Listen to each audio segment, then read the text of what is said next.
सबसे पहली बात तो यह है कि जो 151 आईपीसी लगाया गया है उसमें पुलिस स्टेशन पर ही उनको बेल दी जा सकती थी।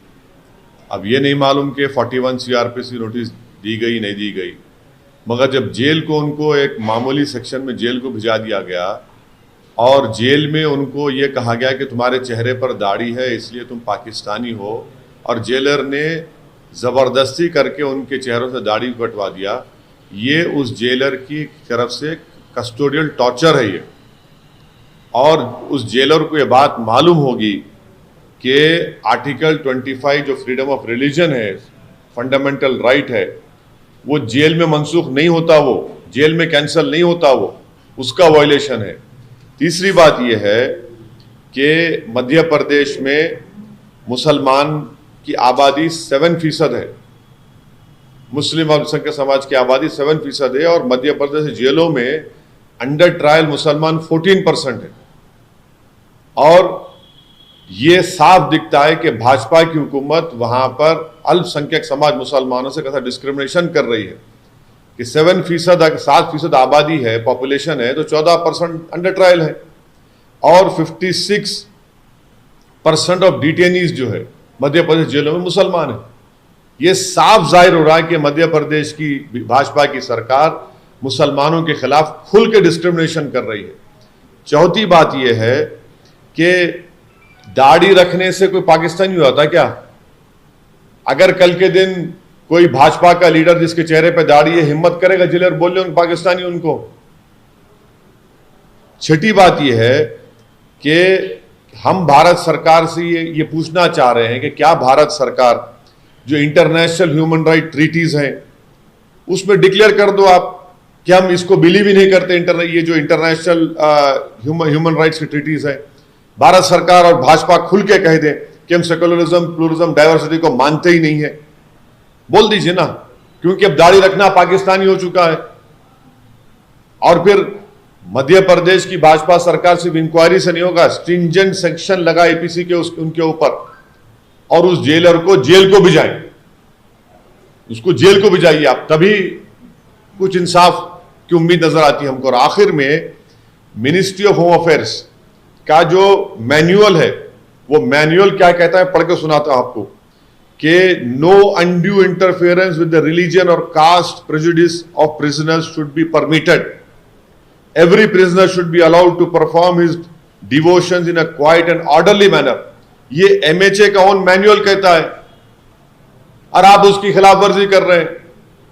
तो ये सरासर नाइंसाफी है, ये हेट्रेड की एक मिसाल है जो पूरे देश में भाजपा मुस्लिम समाज के खिलाफ जो फैला रही है। अब जेल में जेलर भी हिंदुत्व आइडियोलॉजी से मुतासर हो चुका है।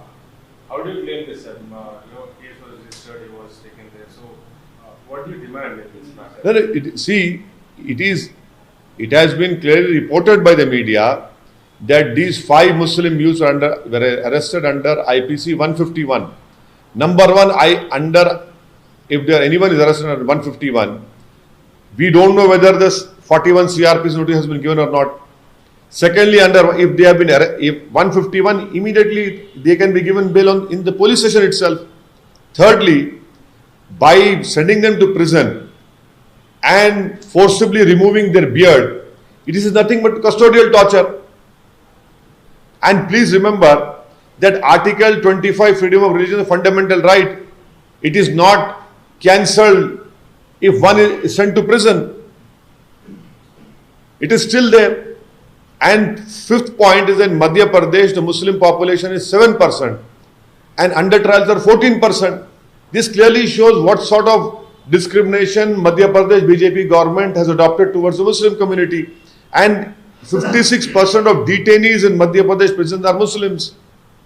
I want to know, will the government of India, headed by Shri Prime Minister Narendra Modi, will we withdraw from all international human rights treaties and openly declare that we don't believe in secularism, pluralism, diversity? How can you do this thing? It is an inhuman behavior by this jailer. It clearly shows that the Hindutva ideology has crept inside the jails also.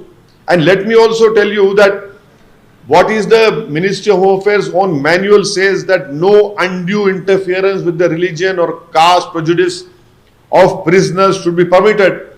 Every prisoner should be allowed to perform his devotions in a quiet and orderly manner. So the Madhya Pradesh BJP government merely ordering an inquiry is not done. Stringent action should be taken against the jailer. He should be sent to jail.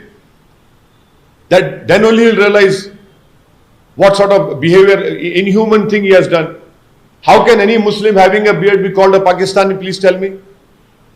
Then what will you tell to Maulana Abul Kalam Azad, who had a beard? Many freedom fighters had, Muslim freedom fighters had beard. And why is it that you are calling us a Pakistani because we have a beard? It is my religious belief, and that is why I have a beard.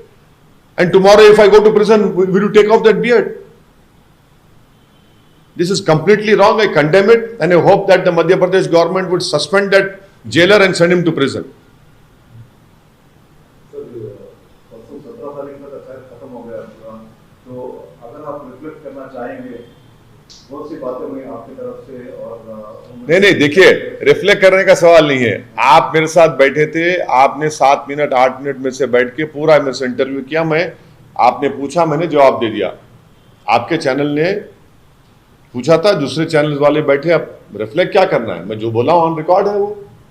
Sir, आज इसलिए चर्चा का विषय है कि आपने आज tweet किया कि हैदराबाद के भारत का देखिए, आप तमाम को हम लोग दावत दिए थे, माशाल्लाह आप लोग तशरीफ लाए और इतनी भीड़ में तकलीफ उठाकर आप लोग आए, पसीना पसीना हो गए थे आप लोग, फिर आप लोग बैठे रहे, पूरा मेरा भाषण रिकॉर्ड हुआ, आपके पास है वो, और आप तमाम ने माशाल्लाह एक एक करके मुझसे 1 घंटा बैठ के आपने सब सवाल की मैं जवाब दे चुका हूँ, वो है। हाँ, अरे भाई देखिए, ट्वीट करना मेरा काम है ना, ट्वीट करना मेरा काम है। अब आप बोलेंगे मैं पूछ के ट्वीट करूं क्या आपसे? इतना इसमें एम्फेसिस करने का सब जानते हैं कि हैदराबाद जो है भारत का अभिन्न अंग है। इसमें देखिए, बिल्कुल सही है, बिल्कुल सही है। अब हमने उसको अपने तकरीर में, अपने भाषण में इस बात को कहा था। अब आप नहीं उठाए, मैं क्या करूं? नहीं, उठाने का सवाल नहीं ना, हम तो बोले वो, और बिल्कुल सच बोले हैं, सच बोले हैं उसमें। नहीं, आप चलाए माशाल्लाह, आप भी तो अंग्रेजी में इंटरव्यू लिया हमारा।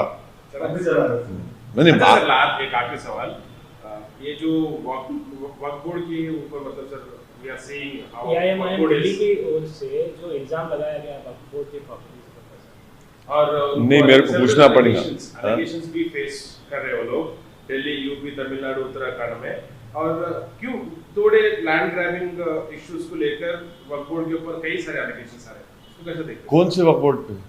सर, यूपी में आप देख रहे पूरा विलेज कब्जा कर लिया बोल के एक रिपोर्ट्स आए थे, उसके बाद वो फेक निकले, और दिल्ली में निकले सर, यूपी में, तमिलनाडु, उत्तराखंड। तमिलनाडु में एक पूरा विलेज ही वक्फ बोर्ड का विलेज है जहाँ पर हिंदू टेंपल है बोल के बोला गया, वो फिर नहीं, मेरे को उसके बारे में मालूम करके मैं जवाब दे सकूंगा। एकदम आप ऐसे पूछेंगे तो मैं जवाब नहीं दे पाऊंगा। सवाल बेसिकली ये है कि पूरे देश भर में तमाम सूबों से इस तरह की शिकायत आ रही है, वक्त के खिलाफ तमाम तरह की शिकायतें आ रही हैं, उस पर नहीं, तो मुझे उस पूरा देख कर ही मैं जवाब दे पाऊंगा। ऐसा मैं एकदम आप मुझे बोलेंगे जवाब तो मैं नहीं दे पाऊंगा।